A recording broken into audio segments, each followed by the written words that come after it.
America లాంటి దేశాల్లో కుక్కలు నదిలో పడితే కూడా వాటిని కాపాడడానికి వాళ్ళ వ్యవస్థ మొత్తం ముందుకు వస్తుంది. ఇవాళ ఒక యువకుడు, నవ యువకుడు, 21 సంవత్సరాల విద్యార్థి చనిపోయి 15 రోజులు అవుతున్నా కూడా ఆ తల్లిదండ్రులకు ఉపశమనం కల్పించడానికి ప్రభుత్వాలకు వీలు కావట్లేదు. మరి హైదరాబాద్ లో ఉన్నటువంటి ప్రజల భావోద్వేగాలను రెచ్చగొడుతూ ఈ రాష్ట్రంలో ఉన్నటువంటి కొండగట్టు అంజన్నకు నేను విరాళాలు పంపించిన, నేను ఇక్కడ డెవలప్మెంట్ చేస్తున్నా అని చెప్తున్నా ఆంధ్రప్రదేశ్ రాష్ట్ర ఉప ముఖ్యమంత్రి పవన్ కళ్యాణ్ గారు, మీరు కొలుస్తున్నటువంటి కొండగట్టు అంజన్న ఉన్న జిల్లాకే సంబంధించినటువంటి విద్యార్థి, అదే జిల్లా జగిత్యాల జిల్లాకు సంబంధించినటువంటి అంకం రాహుల్, అదే కొండగట్టు అంజన్న భక్తుడు ఇవాళ విగత జీవంగా మారి ఆంధ్రప్రదేశ్లోని సింగరాయ కొండ లోపల ఒంటికి బరువైనటువంటి రాయి కట్టి హత్య చేస్తే ఇప్పటి వరకు స్పందించట్లేదు. అంటే ఈ రాష్ట్రంలో రాజకీయం చేయడానికి మీకున్నంత ఆసక్తి ఈ రాష్ట్ర విద్యార్థి మీ రాష్ట్రంకి వచ్చేసి అక్కడ చనిపోతే కనీసానికి ఆ మృతి పట్ల విచారణ వేగవంతం చేయడం కానీ ఆ కుటుంబ సభ్యులకి మృతదేహాన్ని అందించేటటువంటి చొరవ కూడా మీరు తీసుకోకపోవడం అనేది మీ లోపల ఉన్నటువంటి నైతికతను తెలియజేస్తుందని చెప్పేసి స్పష్టంగా చెప్తున్నాం. వ్యక్తిగత అభిమానం వేరే, బాధ్యతగా మీరు ఉన్నప్పుడు మీరు నిర్వహించాల్సిన బాధ్యత వేరే. అదేవిధంగా ఈ రాష్ట్రానికి సంబంధించిన బీసీ శాఖ మాత్యులు పొన్నం ప్రభాకర్ గారు, మీకు కూడా ఒక విషయం చెప్తున్నాం. మీరు మంత్రిగా ఉన్నటువంటి, మీరు పుట్టినటువంటి జిల్లా ఉమ్మడి కరీంనగర్ జిల్లాలో భాగంగా ఉన్నటువంటి కోరుట్ల నుండి ఒక విద్యార్థి హైదరాబాద్కి వచ్చి ఇక్కడ చదువుకుంటూ అదృశ్యమై ఆంధ్రలో చనిపోతే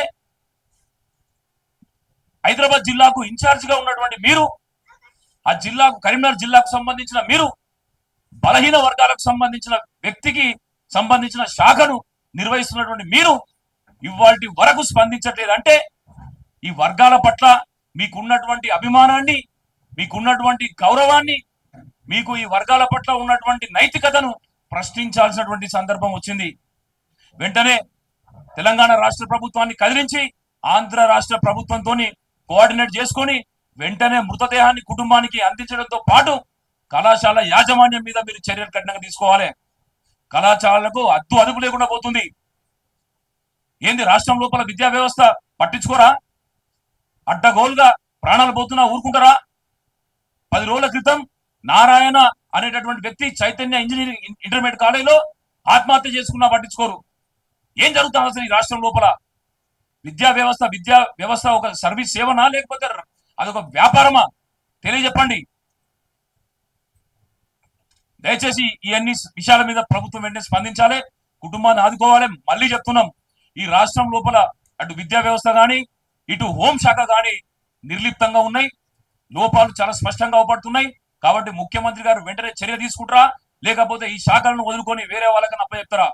మేము ఈ రాష్ట్రం లోపల ప్రజాపాలన కావాలని చెప్పేసి అని ఎంచుకున్నటువంటి కాంగ్రెస్ ప్రభుత్వం మా ప్రజలకు సరైన పాలన ఇవ్వకపోగా మా ప్రాణాలకు కూడా కనీసానికి రక్షణ లేకుండా పోతుంది. కాబట్టి కాంగ్రెస్ పార్టీకి సంబంధించినటువంటి జాతీయ ప్రతినిధులు తప్పకుండా ఈ అంశం మీద ఫోకస్ చేయాలి. రాహుల్ గాంధీ గారు కూడా మేము స్పష్టంగా అడుగుతున్నాం, మీనాక్షి నటరాజన్ గారిని, అదే రకంగా పిసిసి చీఫ్ మహేష్ కుమార్ గౌడ్ గారిని కూడా మేము చాలా స్పష్టంగా మేము తెలియజెప్తున్నాం. ఒక బలహీన వర్గాల వ్యక్తి పిసిసి చీఫ్ గా ఉంటే మాకు ఉపయోగపడుతుంది, మాకు అండగా ఉంటాడని చెప్పేసి అనుకుంటే ఇవాళ ఇంత సంఘటన జరిగినా కూడా కనీసానికి పెదవి మాట్లాడలేని పరిస్థితిలో మీరు ఉన్నారంటే మరి మీరు ఏం చేస్తున్నారు? మీకు మాట్లాడేటటువంటి నైతికత హక్కు లేదా? మీరు మాట్లాడలేరా? ఈ వర్గాల నుంచి వచ్చిన వ్యక్తి మీరు కాదా? రాజకీయాలే మీకు ముఖ్యమా? తేల్చి చెప్పండి. మీరు తప్పకుండా బీసీలకు కానీ ఎస్సీ ఎస్టీలకు సంబంధించిన మంత్రులందరూ కూడా గలం విప్పాల్సిన అవసరం ఉన్నది. మన హక్కుల కోసం మనం పోరాడకపోతే మీకు ఉన్న మంత్రిత్వ శాఖలు ఉన్నా ఒకటే, ఊడినా ఒకటే అని చెప్పేసి అని ఈ సందర్భంగా తెలియజేస్తున్నాం. కాబట్టి వెంటనే ఈ కుటుంబానికి న్యాయం జరగాలి. మేము మళ్ళీ చెప్తున్నాం, ఈ కుటుంబానికి నోరు లేదు కాబట్టే, పేద కుటుంబం కాబట్టే వీళ్ళ గురించి అడిగే నాదుడు లేదనేటటువంటి ఏకైక కారణంతోనే ప్రభుత్వం ఇప్పటివరకు వీళ్ళ గురించి పట్టించుకోలేదు. మేము మీడియా ముఖంగా ఈ విషయాలు తెలియజెప్పినా కూడా సోయి లేకుండా ఉన్నది ప్రభుత్వం. కాబట్టి ఇప్పుడు చెప్తున్నాం, ఈ కుటుంబానికి, అంకం రాహుల్ కుటుంబానికి న్యాయం జరిగే వరకు కూడా హైదరాబాద్ ని వదిలిపెట్టారు, హైదరాబాద్ ని వదిలిపెట్టే ప్రసక్తే లేదని చెప్పేసి అని ఈ సందర్భంగా తెలియజేస్తున్నా. బీసీ రాజ్యాధికార సమితి తప్పకుండా బాధ్యత తీసుకుంటది.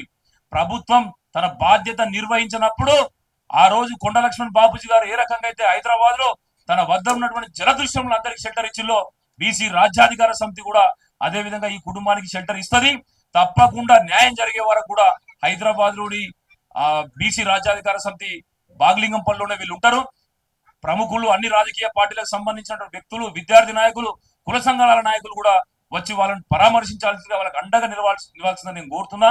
తప్పకుండా మీరు కనుక రాబోయేటటువంటి 48 గంటల్లో కనుక ప్రభుత్వం స్పందించకపోతే, 48 గంటల్లో కనుక ప్రభుత్వం మళ్ళీ స్పందించకపోతే మాత్రం అదే కార్యాలయం బీసీ రాజ్యాధికార సమితి కార్యాలయంలో తల్లిదండ్రులతో పాటు నేను కూడా ఆమరణ నిరాహార దీక్ష కూర్చుంటా అని చెప్పేసి అని ప్రభుత్వానికి హెచ్చరిక చేస్తున్నా, సవాలు చేస్తున్నా.